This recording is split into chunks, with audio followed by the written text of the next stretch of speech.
ದಕ್ಷಿಣ ಕನ್ನಡದಲ್ಲಿ ಸೃಷ್ಟಿಯಾದ ಮರಳಿನ ಅಭಾವಕ್ಕೆ ಅಧಿಕಾರಿಗಳೇ ಕಾರಣ ಎಂದು ಸಿವಿಲ್ ಕಾಂಟ್ರಾಕ್ಟರ್ ಅಸೋಸಿಯೇಷನ್ನ ದಕ್ಷಿಣ ಕನ್ನಡ ಜಿಲ್ಲಾ ಸಮಿತಿ ಆರೋಪಿಸಿದೆ.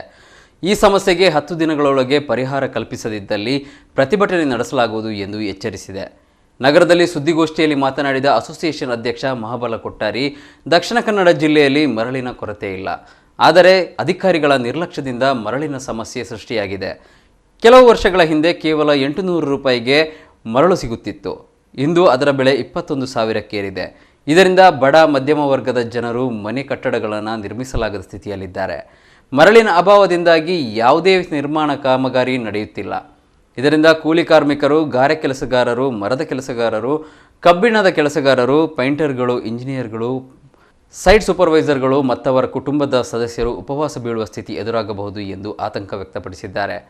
ಮರಳಿನ ಸಮಸ್ಯೆಯ ಬಗ್ಗೆ ಮುಖ್ಯಮಂತ್ರಿ ಉಸ್ತುವಾರಿ ಸಚಿವರಿಗೆ ಮನವಿ ಸಲ್ಲಿಸಿದ್ದಾಗ ಸಂಬಂಧಪಟ್ಟ ಇಲಾಖೆಗೆ ಸೂಕ್ತ ಕ್ರಮಕ್ಕೆ ನಿರ್ದೇಶನ ನೀಡಿದ್ದರು. ಆದರೆ ಜಿಲ್ಲಾಧಿಕಾರಿ, ಗಣಿ ಇಲಾಖೆಯ ಅಧಿಕಾರಿಗಳು ಮುಖ್ಯಮಂತ್ರಿ ಸಚಿವರ ನಿರ್ದೇಶನವನ್ನು ಪಾಲಿಸಲು ಹಿಂದೇಟು ಹಾಕುತ್ತಿದ್ದಾರೆ. ಇದರಿಂದ ಮರಳನ್ನು ಕಾಳಸಂತೆಯಲ್ಲಿ ಮಾರಾಟ ಮಾಡಲಾಗುತ್ತದೆ. ಇದರ ನೇರ ಪರಿಣಾಮ ಸರ್ಕಾರದ ರಾಯಧನದ ಮೇಲಾಗುತ್ತಿದೆ. ಜಿಲ್ಲೆಯ ಎಂಸ್ಯಾಂಡ್ನ ಗುಣಮಟ್ಟವೂ ಚೆನ್ನಾಗಿಲ್ಲ. ಆದ್ದರಿಂದ ಕಟ್ಟಡಗಳ ಮಾಲಕರು ಎಂಸ್ಯಾಂಡ್ ಬಳಕೆ ಮಾಡಲು ಹಿಂಜರಿಯುತ್ತಿದ್ದಾರೆ. ಇದರಿಂದ ಕಟ್ಟಡ ನಿರ್ಮಾಣ ಉದ್ಯಮವು ಸಂಪೂರ್ಣ ಸ್ಥಗಿತಗೊಳ್ಳುವ ಸಾಧ್ಯತೆ ಇದೆ. ಹಾಗಾಗಿ ಸರ್ಕಾರ ಆದಷ್ಟು ಬೇಗ ಮರಳು ಸಮಸ್ಯೆಯನ್ನು ಬಗೆಹರಿಸಬೇಕು, ಕಟ್ಟಡ ಮತ್ತಿತರ ನಿರ್ಮಾಣ ಉದ್ಯಮವನ್ನು ರಕ್ಷಿಸಬೇಕು ಎಂದು ಒತ್ತಾಯಿಸಿದರು.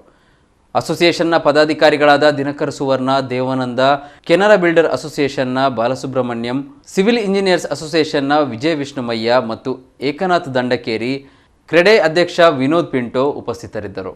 ಸುಮಾರು 150 ಜನ ಸದಸ್ಯರಿದ್ದಾರೆ. ಈಗ ನಮಗೆ ಮುಖ್ಯವಾಗಿ ಈಗ ನಮ್ಮ ಪ್ರಾಬ್ಲಮ್ ಅಂದರೆ ಮರಳು. ಈಗ ನಾವು 2 ವರ್ಷ ಮುಂಚೆ ಇದೇ ಜಾಗದಲ್ಲಿ ನಾವು ಒಂದು ಪತ್ರಿಕಾಗೋಷ್ಠಿ ಮಾಡಿದ್ದೇವೆ, ಪ್ರತಿಭಟನೆ ಮಾಡಿದ್ದೇವೆ. ಕೋಟ ಶ್ರೀನಿವಾಸ್ ಪೂಜಾರಿ ಅವರಿಗೆ ಆಗ ಜಿಲ್ಲಾ ಉಸ್ತುವಾರಿ ಸಚಿವರಾಗಿದ್ದರು, ಅವರ ಹತ್ರ ನಾವು ಮನವಿ ಪತ್ರ ಕೊಟ್ಟಿದ್ದೇವೆ. ಆದರೂ ಈ ಮರಳಿನ ಸಮಸ್ಯೆ ಒಂದಲ್ಲ ಒಂದು ರೀತಿಯಲ್ಲಿ ಬೆಳೀತಾ ಉಂಟು. ಯಾಕೆ ನಮಗೆ ಬೇಕಾದಷ್ಟು ಮರಳುಂಟು. ನೇತ್ರಾವತಿ ನದಿಯನ್ನು ನಮ್ಮ ತಾಯಿಯಾಗಿ ನಾವು ನೋಡ್ತೇವೆ. ನಮಗೆ ಅಂತ ಹೇಳಿಕೊಂಡು ಮರಳು ತೆಗಿಲೇಬೇಕು. ನೀವು ಮರಳು ತೆಗೆದಿದ್ದರೆ ಆ ದಿಬ್ಬದಿಂದ ನಿಮ್ಮ ದೋಣಿ ಹೋಗಲಿಕ್ಕೆ ಸಾಗಲಿಕ್ಕೆಲ್ಲ ತುಂಬ ಕಷ್ಟ ಆಗ್ತದೆ. ಹಾಗೆ ಆ ಮರಳು ನಮ್ಮ ಈ ಬಡ ಮತ್ತು ಮಧ್ಯಮ ವರ್ಗದವರಿಗೆ ಮನೆ ಕಟ್ಟಲಿಕ್ಕೆ ಒಂದು ಮರಳು ಸಿಗಲಿ ಅಂತ ನಮ್ಮದು ಒಂದು ಪ್ರಯತ್ನ. ಸರ್ಕಾರಕ್ಕೆ ಬೇಕಾದಷ್ಟು ಮನವಿ ಮಾಡಿದ್ದೇವೆ. ಜಿಲ್ಲಾ ಉಸ್ತುವಾರಿ ಸಚಿವರಿಗೆ ಮಾಡಿದ್ದಾರೆ. ಈಗ ಮೊನ್ನೆ ಮಹಾಬಲ್ ಕೊಟ್ಟಾರಿ ಅವರು ನಮ್ಮ ಮುಖ್ಯಮಂತ್ರಿಯವರಿಗೆ ಮನವಿ ಪತ್ರ ಕೊಟ್ಟಿದ್ದಾರೆ. ಅವರು ಇಲ್ಲಿರುವ ಅಧಿಕಾರಿಗಳಿಗೆ ನಿದರ್ಶನ ಕೊಟ್ಟಿದ್ದಾರೆ. ಆದರೂ ಏನು ಆಗ್ತಾನೇ ಇಲ್ಲ. ಈಗ ನೋಡಿ, ಮೇಯ್ನ್ ಅವರು ವೇಯ್ ಬ್ರಿಡ್ಜ್ ಹಾಕಬೇಕಂತ ಹೇಳ್ತಾ ಇದ್ದಾರೆ. ವೇಯ್ ಬ್ರಿಡ್ಜ್ ಹಾಕಿದರೆ ನಿಮಗೆ ಕೊಡ್ತೇನೆ, ಯಾಕೆಂದರೆ ಸರ್ಕಾರಕ್ಕೆ ಎಕ್ಸಾಕ್ಟ್ ಕ್ವಾಂಟಿಟಿ ಆಫ್ ಸ್ಯಾಂಡ್ ಎಷ್ಟು ಉಂಟಂತ ಹೇಳಿ ಅವರಿಗೆ ಬೇಕಾಗ್ತದೆ. ಹಾಗಾಗಿ ಅವರ ಲೋಡ್ ವೈಸ್ ನಿಮಗೆ ಇಷ್ಟು 3 ಯೂನಿಟ್ ಹೋಗುವಾಗ ಅವರಿಗೆ ಎಷ್ಟು ಆ್ಯಕ್ಚುಯಲ್ ಟನ್ ಹೋಗ್ತದೆ ಅಂತ ಹೇಳಿ ಒಂದು ಲೆಕ್ಕ ಬೇಕಾಗ್ತದೆ. ಅದಕ್ಕಾಗಿ ಪ್ರಾಯಶಃ ಅವರು ಇದನ್ನು ಹಾಕಿರಬೇಕು, ಯಾವುದು ನಿಮ್ಮ ವೇ ಬ್ರಿಡ್ಜ್ ಹಾಕಬೇಕಂತ ಹೇಳಿದ್ದಾರೆ. ಆದರೆ ಇವರು ನೋಡಿ, ಯಾರಿಗೂ ಅಲಾಟ್ ಆಗಿದೆ ಸ್ಯಾಂಡ್ ಪರ್ಮಿಷನ್, ಯಾರಿಗೆ ಅಲಾಟ್ ಆಗಿದೆ ಅವರು ವೇ ಬ್ರಿಡ್ಜ್ ಹಾಕ್ತಾ ಇಲ್ಲ. ಹಾಗಾಗಿ ಈಗ ಮರಳು ಸಿಗ್ತಾ ಇಲ್ಲ. ನೀವು ಮಂಗಳೂರು ಸಿಟಿಯೊಳಗೆ ಪೇಟೆ ಒಳಗೆ ಹೋದರೆ ಎಷ್ಟೋ ಕಡೆಯಲ್ಲಿ ಈಗ ಕನ್ಸ್ಟ್ರಕ್ಷನ್ ನಿಂತದ್ದು ನೀವು ನೋಡ್ತೀರಿ. ಮುಖ್ಯವಾಗಿ ಮನೆ ಕಟ್ಟುವವರು ಮತ್ತು ಈ ಕಾಂಟ್ರಾಕ್ಟರ್ಸ್ ಇವರಿಗೆ ಡಿಸ್ಪ್ಯೂಟ್ ಶುರು ಆಗ್ತದೆ. ಯಾಕೆಂದರೆ ಮರಳಿಗೆ ಯಾವುದೋ ಒಂದು ರೇಟ್ ಫಿಕ್ಸ್ ಮಾಡಿದ್ದಾರೆ, ಅದಕ್ಕಿಂತಲೂ ಜಾಸ್ತಿ ಎಷ್ಟೋ ಕಾಳಸಂತೆಯಲ್ಲಿ ತೆಗಿಬೇಕಾಗ್ತದೆ. ಯಾಕೆಂದರೆ ಮನೆ ಕಟ್ಟುವುದು ಒಂದು ಪೀರಿಯಡ್ನೊಳಗೆ ಅದು ಮುಗಿಬೇಕಂದ್ರೆ ಮನೆ ಒಕ್ಕಲೆಲ್ಲ ಸೆಟ್ ಮಾಡಿರ್ತಾರೆ. ಆಗ ಅವರಿಗೆ ಮರಳು ಸಿಗದಿದ್ದರೆ ಕೆಲಸ ನಿಲ್ತದೆ.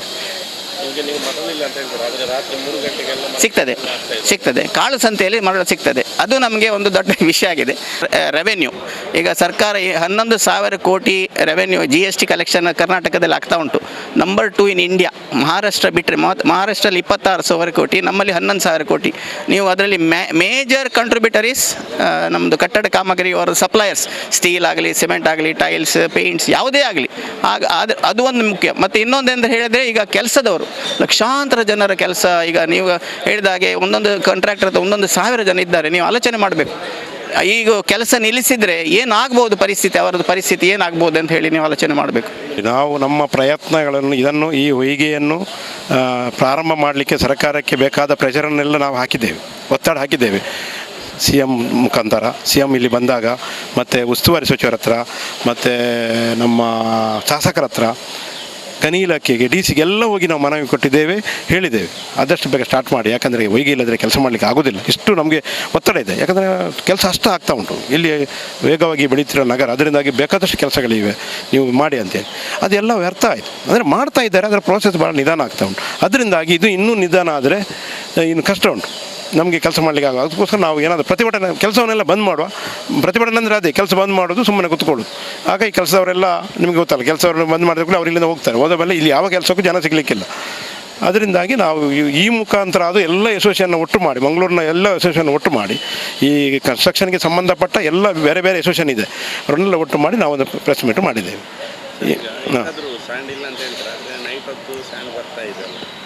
ಅಲ್ಲ, ಅದು ರಾತ್ರಿ ಹೊತ್ತೆಲ್ಲ ತಂದು ಹಾಕ್ತಾರೆ. ಅದು ಹೇಗೆ ತರ್ತಾರೆ ಅಂತ ಗೊತ್ತಿಲ್ಲ. ಯಾಕಂದರೆ ನಾವು ಅದಕ್ಕೆ ಆಸ್ಪದ ಕೊಡೋದಿಲ್ಲ. ನಮಗೆ ಈ ಲೀಗಲ್ ಆದರೆ ಒಳ್ಳೆಯದು. ಯಾಕಂದರೆ ಲೀಗಲ್ ಆದರೆ ಒಳ್ಳೆ ಕ್ವಾಲಿಟಿ ಬರ್ತದೆ. ಈಗ ಅವ್ರು ರಾತ್ರಿ ತಂದು ಹಾಕ್ತಾರೆ, ಎಷ್ಟು ತರ್ತಾರೆ, ಕ್ವಾಂಟಿಟಿ ಎಷ್ಟು ತರ್ತಾರೆ, ಯಾವ ಥರದ ಹೊಯ್ಗೆ ಅವ್ರು ತಂದದನ್ನು ಯೂಸ್ ಮಾಡಲೇಬೇಕು. ಅಲ್ಲಿ ಕ್ವಾಲಿಟಿ ಅಂತ ಇಲ್ಲ. ಅದರಿಂದಾಗಿ ಅದನ್ನು ನಾವು ಅದಕ್ಕೆ ಆಸ್ಪದ ಕೊಡೋದಿಲ್ಲ. ಈ ಲೀಗಲಾಗಿ ಮಾಡಲಿ, ಇವರು ಲೀಗಲಾಗಿ ಮಾಡಿದರೆ ಮಂಗಳೂರು ನಗರಕ್ಕೆ, ದಕ್ಷಿಣ ಕನ್ನಡ ಜಿಲ್ಲೆಗೆ ಬೇಕಾಗುವಷ್ಟು ಹೊಯ್ಗೆ ಧಾರಾಳ ಉಂಟು. ಹೊರಗೆ ಕೊಂಡೋಗ್ಲಿಕ್ಕೆ ಆಗೋದಿಲ್ಲ, ಕೇರಳಕ್ಕೆ ಸಾಗಿಸಲಿಕ್ಕೆ ಆಗೋದಿಲ್ಲ, ಬ್ಯಾಂಗ್ಳೂರು ಮೈಸೂರಿಗೆ ಕೊಂಡೋಗ್ಲಿಕ್ಕೆ ಆಗೋದು. ಇಲ್ಲಿ ಬೇಕಾ, ಎಷ್ಟು ಬೇಕಾದ್ರೆ ಬೇಕು, ಸಾಂಪ್ರದಾಯಿಕವಾಗಿಯೇ ತೆಗೀರಿ, ಅದು ಒಳ್ಳೆಯದು. ಯಾಕೆ ಸರ್ಕಾರದ ನೋಡಿ CRZ ಇದ್ದು ಇಲ್ಲಿಂದ ಫೈಲ್ ಬ್ಯಾಂಗ್ಳೂರಿಗೆ ಹೋಗಿದೆ. ಅಲ್ಲಿ ಇನ್ನು ಗಣಿ ಇಲಾಖೆಯ ಸೆಕ್ರೆಟರಿ ಕೂತ್ಕೊಂಡು ಅದಕ್ಕೊಂದು ಕಮಿಟಿ ಉಂಟು. ಆ ಕಮಿಟಿಯಲ್ಲಿ ಮೀಟಿಂಗ್ ಆಗಿ ಇಲ್ಲಿ ಬರಬೇಕು. ಅದು ಬಂದು ಇಲ್ಲಿ ಬಂದ ಮೇಲೆ ಇಲ್ಲಿ ಡಿಸ್ಟ್ರಿಬ್ಯೂಟ್ ಮಾಡಬೇಕು. ಸರ್ಕಾರದವರು ನಾನು ಹೇಳೋದು ಆದಷ್ಟು ಬೇಗ ಮಾಡಲಿ. MLAಗೆ ಹೇಳ್ತೇವೆ ನಾವು, ಶಾಸಕರಿಗೆ ಕೂಡ ಈ ಮೂಲಕ ವಿನಂತಿ ಮಾಡೋದು, ಈ ಪ್ರೊಸೆಸನ್ನು ಒಂದು ಬೇಗ ಆಗುವಾಗೆ ಮಾಡಿ. DC ಅವರಿಗೆ ಕೂಡ ಮನವಿ ಮಾಡೋದು ನಾವು, ಮತ್ತು ಇವರಿಗೆ ಯಾರು ನಮ್ಮ ಉಸ್ತುವಾರಿ ಸಚಿವರಿಗೆ ಕೂಡ ನಾವೆಲ್ಲ ಮನವಿ ಕೊಟ್ಟಿದ್ದೇವೆ. ಈ ಮೂಲಕ ನಾವು ಇನ್ನೊಂದು ಸಲ ನಾವು ಅವರಿಗೆ ಮನವಿ ಮಾಡ್ತಾ ಇದ್ದೇವೆ, ಆದಷ್ಟು ಬೇಗ ಆಗುವ.